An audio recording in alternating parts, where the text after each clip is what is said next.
મામલે ગિરીશભાઈ બારિયા કરીને જે પત્રકાર છે, જેઓને 19 તારીખના રોજ ગરડેશ્વર ખાતે એમના મિત્રો દ્વારા એમને બોલાવવામાં આવ્યા અને ત્યાં જે બુટલેગરો હતા એ બુટલેગરો એમાં રાકેશભાઈ પટેલ, મનીષભાઈ તડવી તેમજ અન્ય 7 થી 8 લોકો ભેગા મળી અને એમને બેટના સપાટા વડે એમને મારવામાં આવ્યો છે.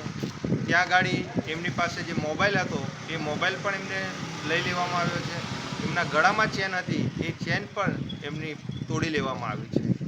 જ્યારે અમે એફઆઈઆરમાં જોયું તો એફઆઈઆરમાં જે મોબાઈલ અને જે ચેન છે એને ફક્ત પડી ગઈ છે, એ રીતે એ કરવામાં આવ્યું છે.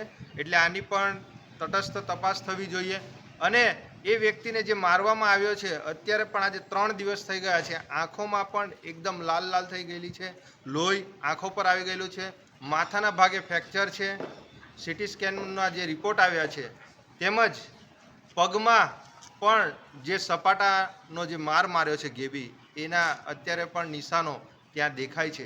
એવી જ ઘટના ઉમરલાના પણ બુટલેગરો દ્વારા ત્યાં મારવામાં આવ્યા છે. એ પણ 2 પેશન્ટો ત્યાં ગાડી અત્યારે હાજર છે.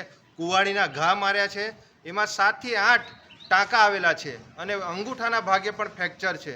એટલે નર્મદા હોય કે ભરૂચ હોય કે સમગ્ર ગુજરાત હોય, આ ભારતીય જનતા પાર્ટીમાં આજે જે આ કમલમો ચાલે છે, આજે જે ગુજરાતનું જે આ સરકાર ચાલે છે, એ આ ક્યાંક ને ક્યાંક આ બુટલેગરોના ઈશારે ચાલી રહી છે. આજે જો કોઈ સામાન્ય માણસ કોઈ ઘટના કરે છે, કોઈ નાનું મોટું એ કરે છે તો એને તાત્કાલિક ધોરણે એરેસ્ટ કરી અને એની પર કાર્યવાહી કરવામાં આવે છે. ત્યારે આ બુટલેગરોને ક્યાંક ને ક્યાંક આ નર્મદા પોલીસ હોય, ભરૂચ પોલીસ હોય અથવા તો ગુજરાતની પોલીસ આ સરકારના ઈશારે ચાલી રહી છે, આ કમલમના ઈશારે ચાલી રહી છે. એના લીધે આવા બુટલેગરો પર કોઈ પણ જાતની એક્શન કે કોઈ કાર્યવાહી કરવામાં નહીં આવતી. જે એફઆઈઆર કરી છે એ એફઆઈઆરમાં પણ એક નોર્મલી એફઆઈઆર કરી અને એને કરી દીધેલી છે. એમાં જે કલમો ઉમેરવાની છે એ કલમો પણ ઉમેરાતી નથી. આજે એક સામાન્ય ઘટના થાય ત્યાં 307 જેવી ગંભીર કલમો લગાવી દેવામાં આવે છે, જ્યારે અહીંયા ગાડી નોર્મલી કલમો લગાવી અને બુટલેગરો અને જે પોલીસોના જે હપ્તાઓ જે કમલમ સુધી જાય છે એના લીધે આ બુટલેગરોને છારવામાં આવે છે.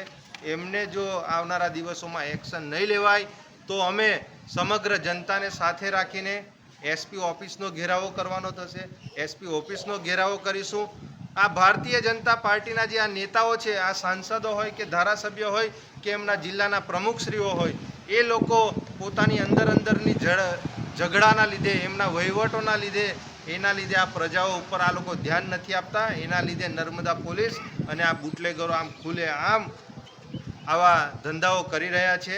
અમારે ગૃહમંત્રીને પણ વિનંતી છે કે આવા લોકો પર કાયદેસરની કાર્યવાહી કરવામાં આવે. જો આવનારા દિવસોમાં કાયદેસરની કાર્યવાહી નહીં થાય તો અમે પ્રજાને સાથે રાખી આના કરતાં મોટા કાર્યક્રમો આવનારા દિવસોમાં આ નર્મદા જિલ્લા ખાતે અમે આપીશું.